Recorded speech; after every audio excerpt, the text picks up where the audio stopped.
My name is Ted Durante. I'm born and raised in Cheyenne. Graduated East High School in 1968. Decided to go into University of Wyoming the next year. Actually was in Army ROTC as a freshman, but soon realized that I wasn't going to have near enough money to finish school, and I had a draft lottery number of 23, which means if I wasn't in school, I was definitely going to get drafted. So I decided to go to see some different recruiters because I wanted to go on active duty and get the full GI Bill. And I stopped off at the Navy recruiter's office, and he said, "Well, what are your interests?" And I said, "Well, I've worked a lot of construction being in between my years in high school." And he said, "Well, do you want to be a Navy Seabee?" I said, "What's a Seabee?" He said, "Well, it's a construction battalion part of the Navy. That's what they do. They build things." So long story short, I enlisted in the Naval Reserve in February of 1969. Went to some schooling, and early in 1970 I went on active duty. Subsequently got orders to Vietnam. Went to Vietnam about the 4th or 5th of January of 1971. And I have to tell you a story. When I landed, it was about 3 o'clock in the morning. And at those days, they told us to wear our dress blue uniform to fly from the United States. Take a day and a half to get there. It was a wool uniform. We landed in Vietnam 1 o'clock in the morning, 2 o'clock in the morning. And when I got off the plane, I thought that they had actually put up some fans to blow hot air on us to get us either used to the heat or whatever. And as it turned out, there was no fans. It was just a little hot breeze. And as I recall, it was well over 110 degrees, and that was at 2 o'clock in the morning. So I was shocked. I thought, my God, I've died and gone to hell. As it turned out, I hadn't died, but it was sure hot as hell. So after we got checked in, I was sent up to Da Nang with a smaller group of Seabees. They were called NAVCATs, Navy Action Teams is what they were called. I was there for 3 or 4 days, and the commanding officer came in and he said, "Well," he said, "we need some help down at another location." He said, "We're going to send you down there. You're a 3rd class petty officer, which is an E4. They said there's only 2 other Seabees down there, and there's some naval advisors. You're going to live on a South Vietnamese Navy base." And so I said, "Okay, well, let's get going." So we got some vehicles and took some material down to a little town called Quang Nai. And it was me, 3 other Seabees, and 4 naval advisors, and we lived right on a South Vietnamese naval base. And our mission as Seabees was to build dependent housing for the South Vietnamese Navy personnel on that base. And on that particular base, they lived with their families. And so I ate, drank, slept, laughed, and cried with those South Vietnamese people over the course of 6 months. So I had a great appreciation for them as a people, when most veterans that went to Vietnam didn't have the opportunity to get close with the people. So that's one of the things that kind of helped me in that process. My next 6 months, I was actually on an island off the coast of Chulai. A lot easier job, less stress, less worries about the typical things of war. I mean, there was a very small number of people on the island along with the Seabees. So I spent 6 months doing that. So when my 1 year was up, I was coming back from Vietnam, and I was on an individual plane with nothing but returning GIs, and we landed in Oakland. And that was on January the 1st of 1972. It was amazing because the pilot of the plane flew around for 10 or 15 minutes before he landed, and we couldn't quite understand what he was doing, but in reality he wanted to be in the air when New Year's Eve dropped, because even back in 1972 we had fireworks, and so the whole bay there in Oakland lit up with fireworks, and so that was kind of neat. That certainly wasn't done for us, but we all kind of felt like that's pretty neat, and so that's something I always remember. That's really amazing. So we landed.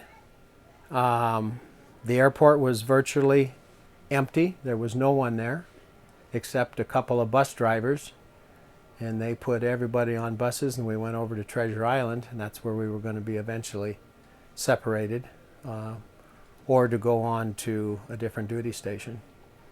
But I personally was thankful that there was no protesters. I would have preferred not to have to put up with that. You spend a year in Vietnam, you're 22 years old, you're you're still bulletproof, you didn't kill any babies, you saved babies, and to have to put up with that kind of stuff from people in your own country wouldn't have been anything that I would have been willing to do. So thank God that didn't happen, because I would have probably been the one put in jail rather than the protesters. So that's a good thing. When I joined the Navy initially, I was in the reserves, and that was a 2-year active duty commitment, which I had fulfilled after Vietnam. So I went back and reaffiliated with the reserves and continued to drill. And it was a very rewarding experience to be in the reserves at the time. And I continued to do it until I had put in 30 years, 6 months, and 18 days wearing the uniform. And by then I was kicked out, because there's a thing called high-year tenure, and you can only stay so long, and then you have to get off active duty. And as they explained it to me, you've got to make room at the top for all these other younger kids coming up from the bottom. So that's my 30-year career. I am the type of guy where my glass is always half full, always has been.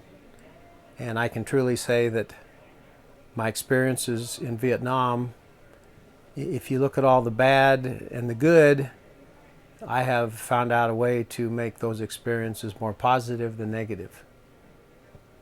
Simple things like electric lights, running water, the things that everybody takes for granted. When you get over there and you live in a third world country, and the only way you get water is to bail it hand over hand out of a well, and then you have to pay somebody for that water, that gives you an appreciation of turning on a faucet over here where the water just comes out. And if you want electric lights, you have to have a generator, and it better run, and it better be maintained, and you better have fuel for it, or when nighttime comes, you won't have any lights. So those are just two examples of the things that the average everyday American takes for granted. But if you live without that for a while, then you appreciate what I call the finer things in life.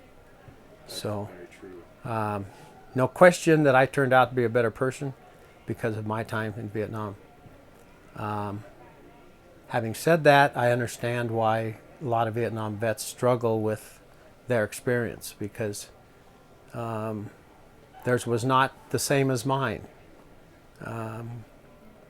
CBs build things, and we protect what we build, but we don't go out at night looking for the bad guys. And unfortunately, a lot of Vietnam vets, that's what their job was. And mine was to build things for the South Vietnamese people, and I got to know them. And like I said, my experiences were more positive than negative. And because of that, I was able to continue to stay in the military and eventually retire as a naval reservist. And that allowed me to retire from my civilian job a lot sooner too. So you work hard, you play hard, and in the end you hope to have enough money that you can, buy a beer every now and then and take the wife out to dinner. So I'm still involved with people that wear the uniform. I'm currently the vice chair for a Department of Defense agency called Employer Supported Guard and Reserve. We are a primarily volunteer-run organization. Every state in the union has an ESGR committee. We have about 20 volunteers statewide. We have 3 full-time contractors who run our office out of the Cheyenne Armory. And our mission is to inform service members and their employers of their joint responsibilities to each other under a federal law called USERA, Uniformed Services Employments and Reemployments Rights Act. And that federal legislation says that a service member in the Guard or Reserves cannot be discriminated against at their place of employment just because they're in the military. And so that is what our group does, is to educate both parties, and we mediate issues if there are any between the parties. And if they cannot be mediated, then the individual service member has the right to contact the Department of Labor and file a claim with them, and then lawyers get involved, and usually the employer will get a fast education about the USERA law, and eventually the discrimination will cease to exist. The other thing we do as a committee, we recognize employers that do go above and beyond and support their military members, and we recognize them with different types of awards. And we also, once or twice a year, are able to get a C-130 from the Air National Guard in Cheyenne, and we hold what we call a boss lift, and we invite employers to come and go with us for a 1, a 2, or a 3-day trip to different military sites around the state, usually. And just coincidentally, on Monday, after this thing concludes on the 7th, on Sunday, we have a boss lift scheduled out of Cheyenne up to Camp Guernsey.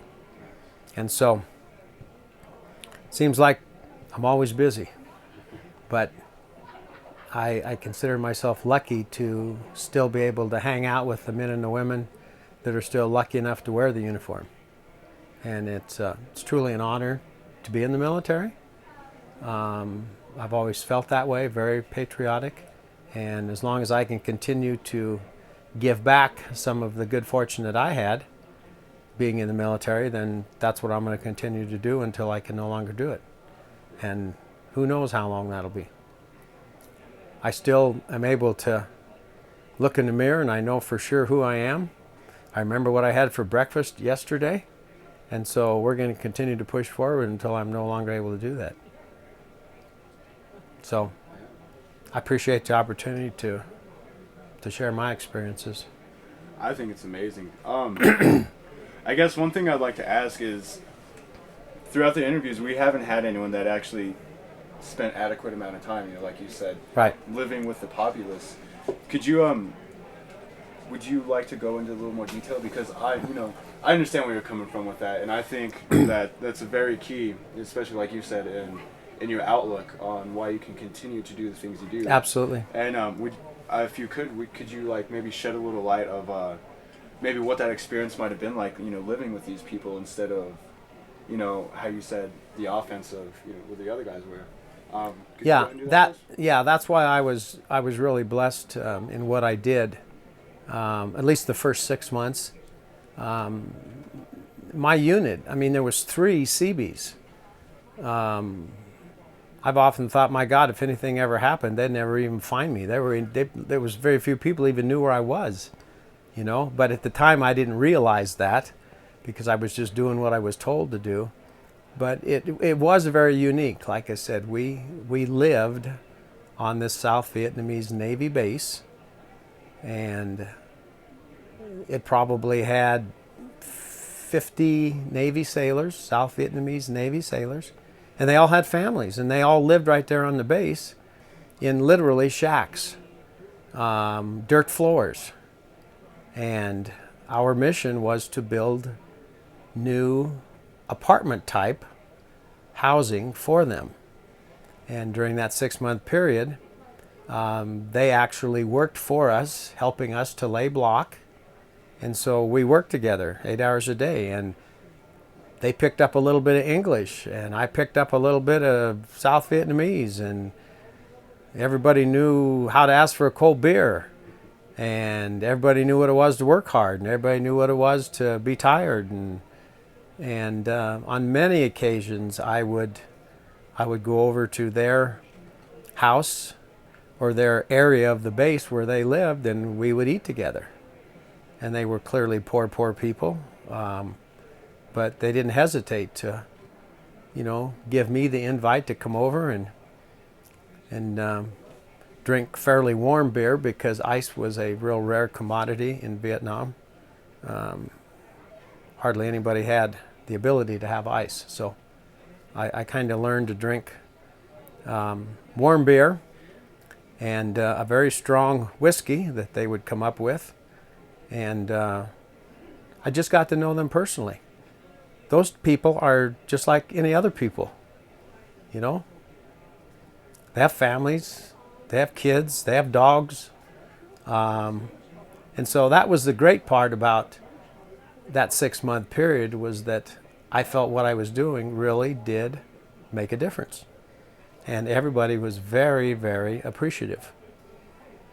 And so I didn't get a bad taste in my mouth for what I was doing. I felt like I was accomplishing something.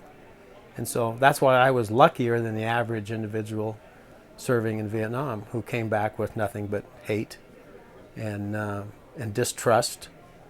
And I really feel blessed that I was able to go through that positive experience, which, like I said, you know, eventually made me a lot better person.